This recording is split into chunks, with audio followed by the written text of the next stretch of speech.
What's going on, guys? It's Greg here, aka NYPrepper.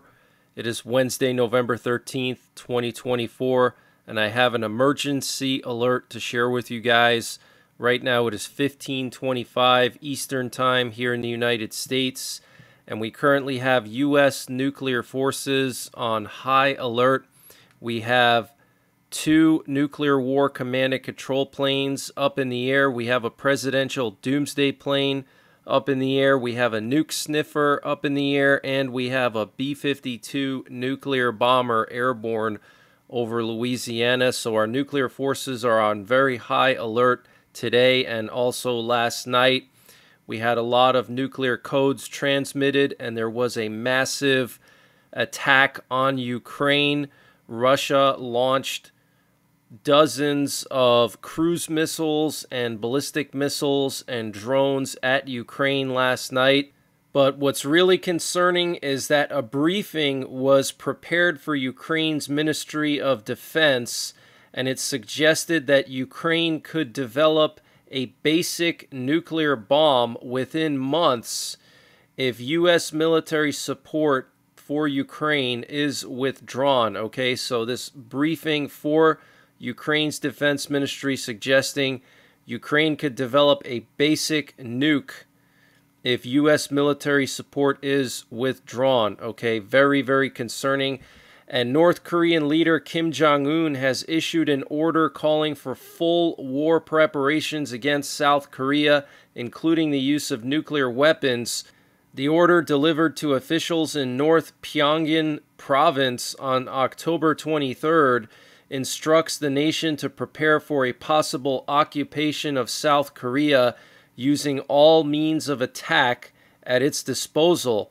According to a source in the Pyongyang province recently, the order appeared aimed at promoting internal unity by raising the atmosphere of tension and strengthening the country's war footing by emphasizing, at least domestically, that North Korea has gone beyond simple self-defense and is preparing for offensive military action to occupy South Korea.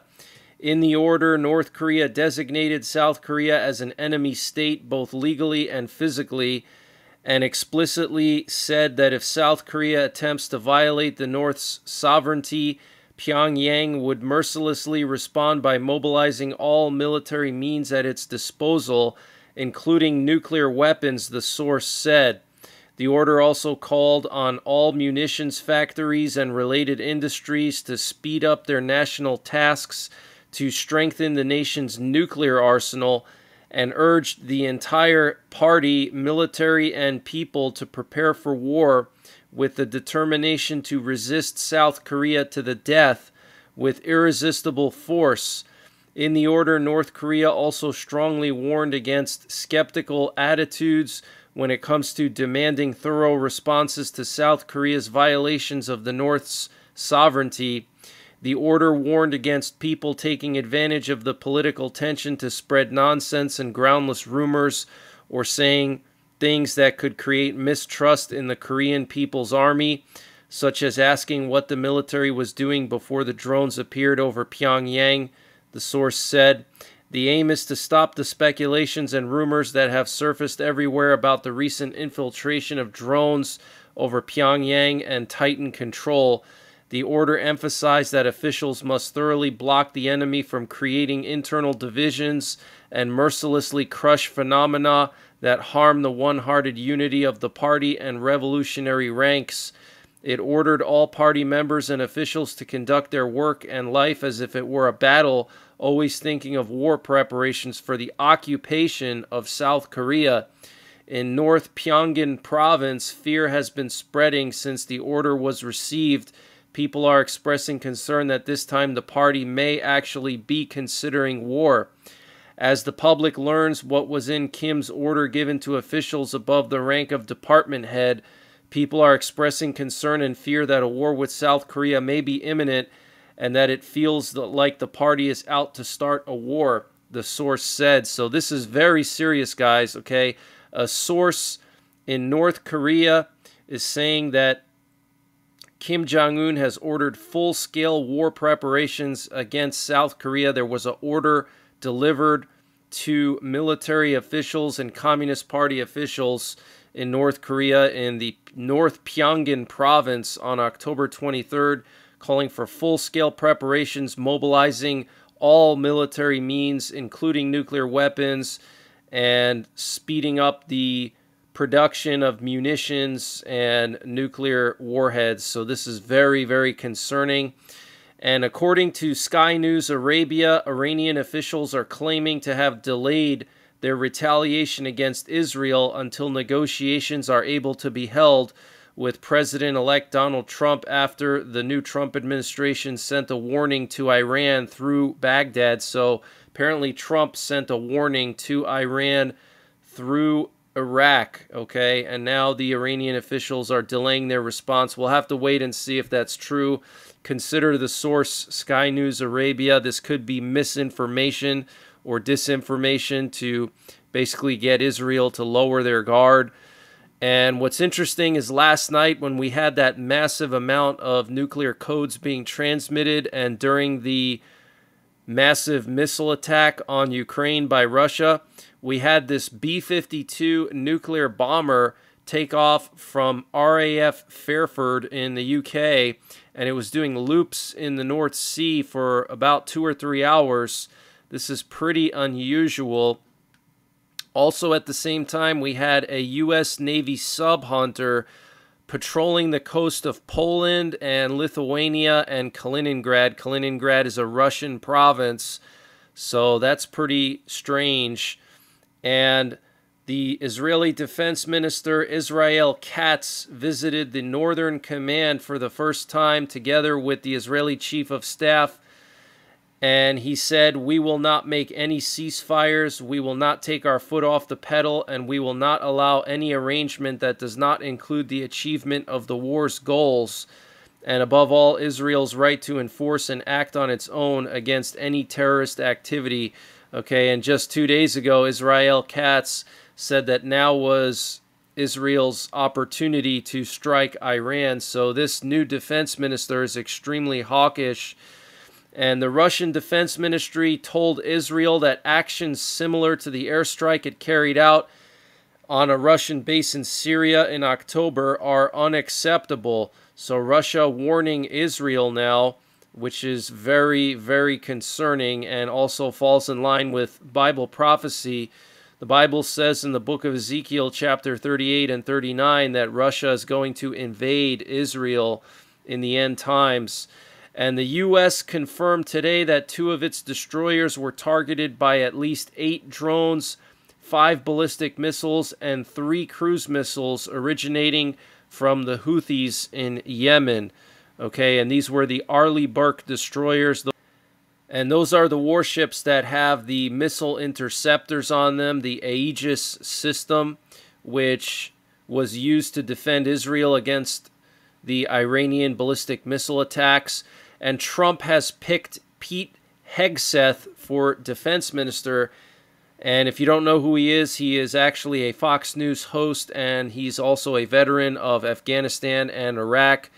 Pete Hegseth is hawkish on Iran and supports ending the woke military. Trump also picked John Ratcliffe as his CIA director. Ratcliffe served as Director of National Intelligence during Trump's first term. And John Thune is going to be the new Senate Majority Leader. And the Trump transition team is considering a draft executive order that establishes a quote-unquote warrior board of retired senior military personnel with the power to review 3- and 4-star generals and to recommend removals of any deemed unfit for leadership. This was reported by the Wall Street Journal. And Trump has appointed Steve Witkoff to be the special envoy to the Middle East. And Donald Trump's border czar, Tom Homan, said that they're going to use U.S. special operations to wipe cartels off the face of the earth. Wow. And Emmanuel Macron, the president of France, announced that France is going to be doubling their military budget. And Ukrainian President Vladimir Zelensky said that Russia launched 145 drones overnight at Ukraine. This is the most amount of drones launched at Ukraine by Russia in any single nighttime attack. And the U.S. finally opened the missile defense base in Poland. It is the same type that's in Romania, the Aegis Ashore system, and it's based off of the ship-based Aegis system. And Russia was opposed to this system going up in Poland and Romania. And this system can shoot down missiles that are directed towards both the U.S. and Europe.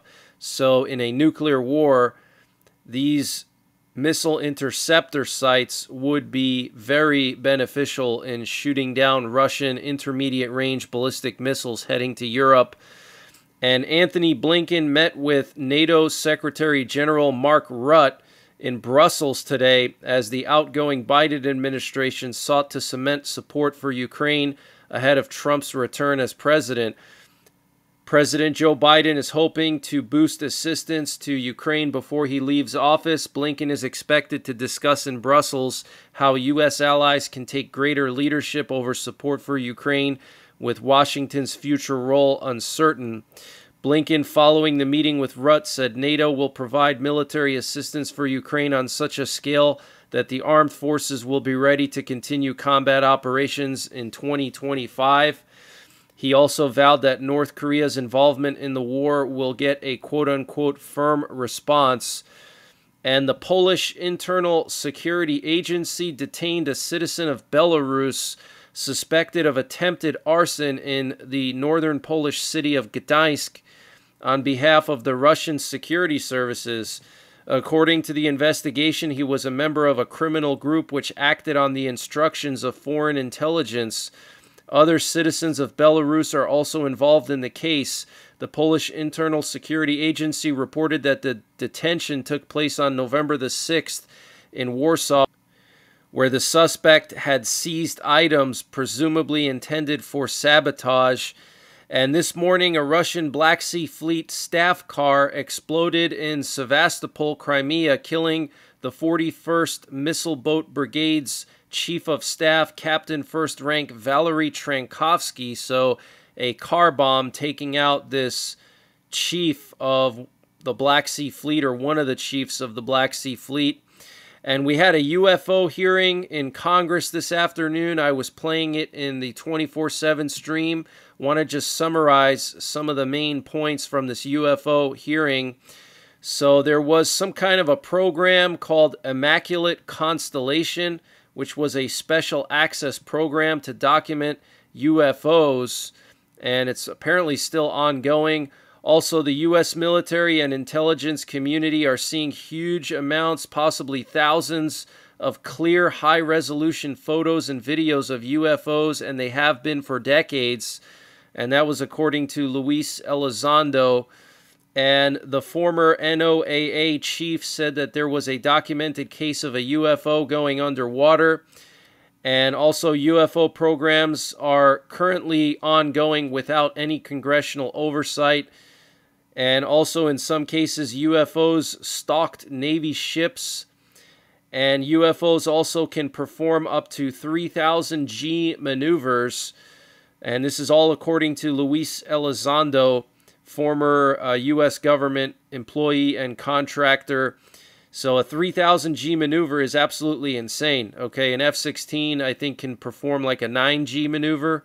So you're talking, several thousand times higher G-forces than our F-16 pilots have to endure. And Luis Elizondo also said that likely there's non-human higher intelligence involved with these UFOs. He also talked about a case where an F-22 encountered multiple UFOs and could not lock onto them.